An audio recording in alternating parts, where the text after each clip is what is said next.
ರಾಜ್ಯದಲ್ಲಿ ಇವತ್ತಿನ ಪರಿಸ್ಥಿತಿಯಲ್ಲಿ ಹೊರ ರಾಜ್ಯಗಳಿಗೆ, ಕೆಲವು ರಾಜ್ಯಗಳಿಗೆ ನಾವು ಕಂಪೇರ್ ಮಾಡಿದರೆ, ಯಾಕೆಂದರೆ ಅದು ಒಂದು ಕಂಪ್ಯಾರಿಸನ್ ಇರಲೇಬೇಕಲ್ಲ, ಅನೇಕ ರಾಜ್ಯಗಳಿಗಿನ್ನ ನಾವು ಉತ್ತಮ ಸ್ಥಾನದಲ್ಲಿ ಇದ್ದೇವೆ. ನಾನು ಹೇಳ್ದಂಗೆ ಈ 3-4 ಹೇಳಿದ್ದಲ್ಲ, ಈ ಎಲ್ಲ ಪ್ಯಾರಾಮೀಟರ್ಸಲ್ಲೂ ನಾವು we are in a better position. ಜನ ಸ್ಪಂದಿಸಿದ್ದಾರೆ, ಅಧಿಕಾರಿಗಳು ಸ್ಪಂದಿಸಿದ್ದಾರೆ, ಇಡೀ ವ್ಯವಸ್ಥೆ ನಮಗೆ ರೆಸ್ಪಾಂಡ್ ಮಾಡಿದೆ. ಈಗ ಕರಾವಳಿ ಪ್ರದೇಶ ಹೇಳಿದೆ ನಾನು. ಇವತ್ತಿನ ಪರಿಸ್ಥಿತಿಯಲ್ಲಿ ನಾನು ಏನೇನು ಮಾಡಬೇಕು ಅದೆಲ್ಲವನ್ನು ಮಾಡಿದ್ದೇನೆ. ನಾನು ಹೊಸದಾಗಿ ಸರ್ಕಾರ ಬಂದಂಥ ಸಂದರ್ಭದಲ್ಲಿ ನಾವು ಅಲ್ಲಿ ಹೋದಾಗ ಅವರು ನಡ್ಕೊಂಡಂಥ ರೀತಿಗಳು, ಅಲ್ಲಿ ಅವರು ಕೊಟ್ಟಂಥ ಕಂಪ್ಲೇಂಟ್ಸು ಇವೆಲ್ಲ ನೋಡಿದಾಗ ನಾನು ಏನೋ ಒಂದು ಮಾಡಬೇಕಿದ್ದಕ್ಕೆ, ಇಲ್ಲದಿದ್ದರೆ this will go out of hands ಅಂತ ನಾವು ಒಂದು ಸ್ಪೆಷಲ್ ಆ್ಯಕ್ಷನ್ ಫೋರ್ಸ್ ಅಂತ ಮಾಡಿದ್ವಿ, SAF ಅಂತ. ಅದು ನಮಗೆ ಈ ANF ಇತ್ತು ನಮ್ಮ ಹತ್ರ, ಈಗಲೂ ಇದೆ, ಆ್ಯಂಟಿ ನಕ್ಸಲ್ ಫೋರ್ಸ್. ಅದನ್ನು ನಾವು ಅಲ್ಲೇ ಕಾರ್ಕಳದಲ್ಲೇ ಇಟ್ಟಿದ್ದೀವಿ. One of the headquarters is there. ಅದು ನಕ್ಸಲ್ಸು ಸರೆಂಡರ್ ಆದರು. ಕರ್ನಾಟಕದಲ್ಲಿ ನಕ್ಸಲ್ಸ್ ಇಲ್ಲ ಇನ್ನೂ ಅನ್ನುವ ಸ್ಥಿತಿಗೆ ನಾವು ಬಂದ್ವಿ. ಆ ಫೋರ್ಸನ್ನು ಏನು ಮಾಡೋದು, more than 1000 people, well trained force, anti Naxal.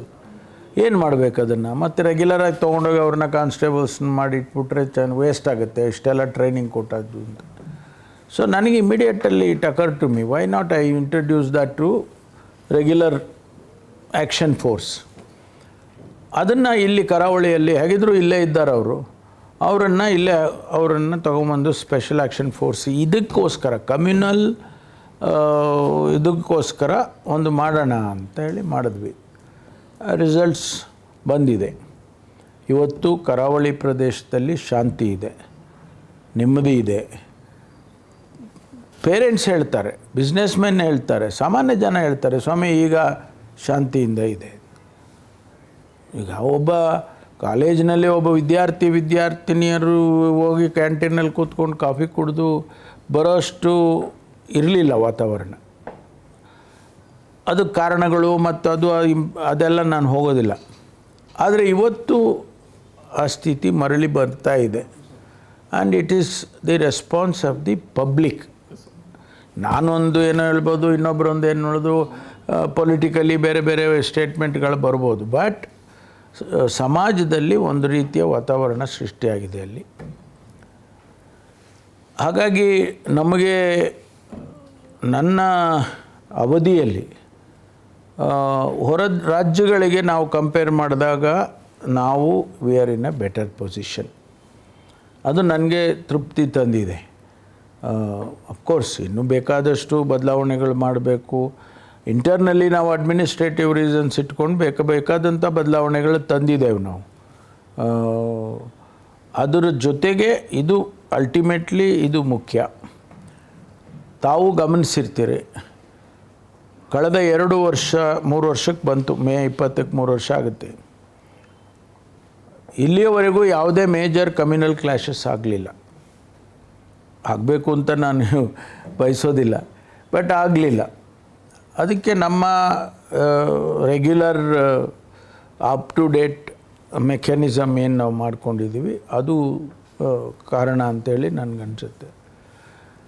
ಪ್ರತಿನಿತ್ಯ ನಾನು ರಿವ್ಯೂ ಮಾಡ್ತೀನಿ. ಪ್ರತಿನಿತ್ಯ every day I take A information inputs from the entire state.